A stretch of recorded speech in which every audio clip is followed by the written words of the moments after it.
Lou Bureau raconte l'angoisse d'une détention interminable.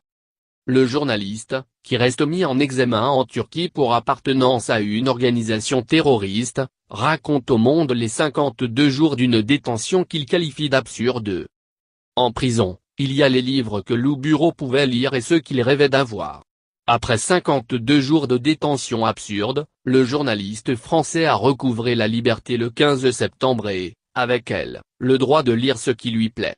Exil, la biographie de Louis de Funès et à la recherche du temps perdu de Marcel Proust, il est aujourd'hui plongé dans la carte et le territoire de Michel Houellebecq.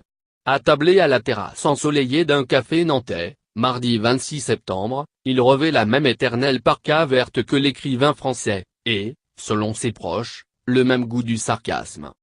Un livre qui aurait sans doute apaisé Lou Bureau lorsque son seul territoire était sa cellule de la prison de Şırnak, en Turquie. De retour en France, il prévoit de profiter de S et proches et de savourer la simplicité du quotidien, les deux choses qui m'ont le plus manqué, dit-il aujourd'hui d'un ton calme et le visage apaisé. Avant cela, il faut se plier à l'exercice des interviews, une façon de remercier tous ceux qui se sont mobilisés. Procès kafkaïen. Alors qu'il est désormais libre, c'est à lui de raconter son histoire. À 27 ans, Lou Bureau est un éternel étudiant, repoussant inlassablement son entrée dans le monde du travail. Chaque année, il s'astreint toutefois à se rendre en solitaire dans une zone de conflit avec l'objectif de vendre ses reportages. Après le Pakistan, l'Égypte, l'Ukraine, le jeune homme choisit, en 2017, Erbil, la capitale du Kurdistan irakien. Lou Bureau ne compte pas s'y attarder, il a une autre idée en tête, couvrir la bataille de Raqqa, capitale autoproclamée de l'organisation État islamique, qui sera la prochaine ville à tomber après Mossoul. Le journaliste adresse alors une demande d'autorisation officielle du gouvernement du Kurdistan irakien pour la Syrie. En attendant, il loge dans le quartier chrétien d'Erbil, où il s'ennuie. Cette ville, l'été, c'est une espèce de Dubaï, c'est moche, il y a peu de vie, et il fait très chaud, résume le jeune homme, qui décide, en attendant son visa, de traverser la Turquie pour rejoindre une amie sur l'île grecque de Lesbos. Le 26 juillet, il est interpellé alors qu'il se rend dans un commissariat à la frontière de l'Irak et de la Turquie pour obtenir un droit de passage. Les policiers tiquent en voyant le tampon du Pakistan sur son passeport. C'est l'engrenage. Le profil Facebook du jeune homme est épluché et les policiers dénichent une photo qui leur déplaît, le journaliste y apparaît, l'air décontracté, au milieu de combattants des unités de protection du peuple, IB, une organisation de Kurdes syriens considérés comme terroristes par la Turquie. L'ambiance change du tout au tout, je passe de suspect à terroriste, se souvient Lou Bureau, qui tente alors de prouver à tout prix qu'il est journaliste, notamment en se montrant pleinement coopératif. Le jeune homme est finalement libéré le lendemain du commissariat de Silopi où il avait été transféré. Mais, alors qu'il attend son bus, décidé à rentrer à Erbil, une unité antiterroriste vient à sa rencontre, on a 2-3 questions à vous poser en plus. Lou Bureau comprenne, cela risque de durer. Transféré à Şırnak, non loin de la frontière turco-irakienne, il passera 6 jours en garde à vue, dans des conditions éprouvantes et parfois humiliantes. S'ensuit un procès kafkaïen de 15 minutes, au cours duquel Lou Bureau est jugé par une ancienne juge pour enfants fraîchement nommée, qui l'inculpe pour appartenance à une organisation terroriste, sans nommer cette dernière. Dans l'acte d'accusation, il est seulement fait référence à un reportage sur les IK. Otage. La juge signifie au jeune homme qu'il va passer 1 mois en prison, le temps de vérifier que je suis bien journaliste, rapporte Lou Bureau, qui est enfin autorisé à prévenir sa famille, prévenu par le Quai d'Orsay tout juste quelques heures plus tôt. Le journaliste décrit l'espoir qui s'effondre en même temps qu'on lui passe les menottes, avant de l'escorter vers la prison de haute sécurité de Şırnak. Lors d'une audition, le directeur lui intime de s'agenouiller devant le drapeau turc. J'étais dans un tel état de désespoir, que l'on m'aurait dit de me rouler par terre, je l'aurais fait, résume-t-il. Dans la cellule de quarantaine 2 où il est placé à l'isolement, Lou Bureau bénéficie d'une télévision, retransmettant toutes les allocutions du président turc Recep Tayyip Erdogan.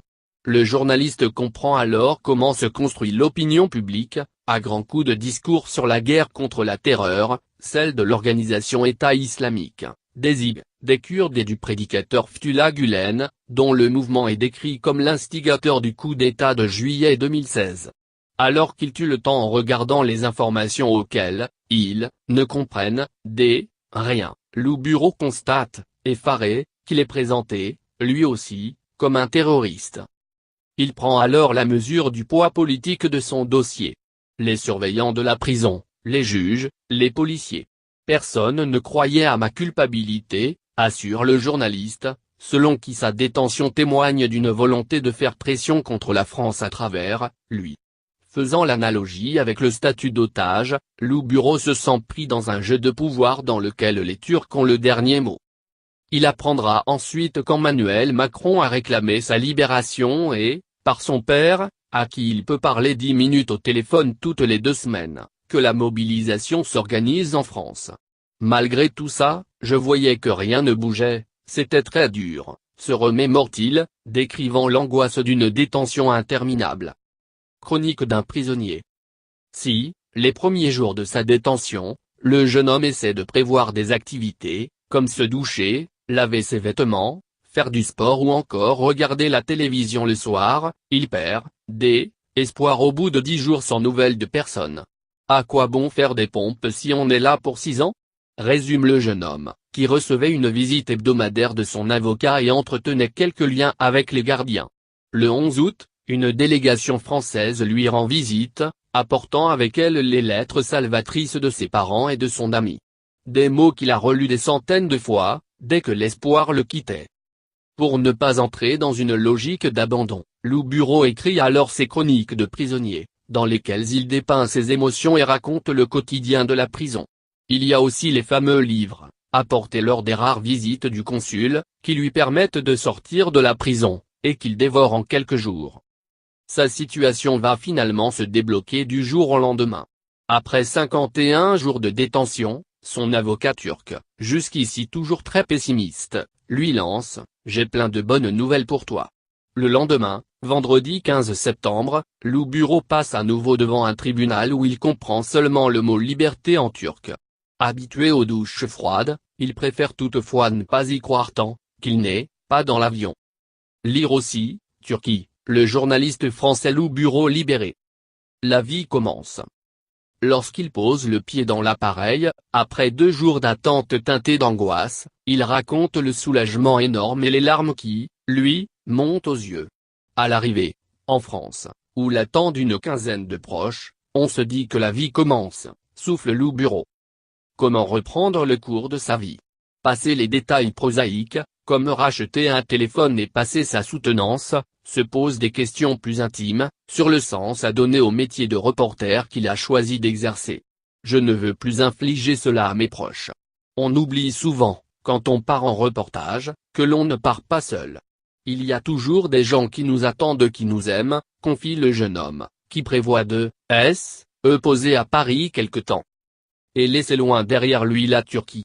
Le premier pays qu'il avait pourtant visité adolescent, alors qu'il s'offrait ses premiers moments de liberté. Un pays où il reste mis en examen.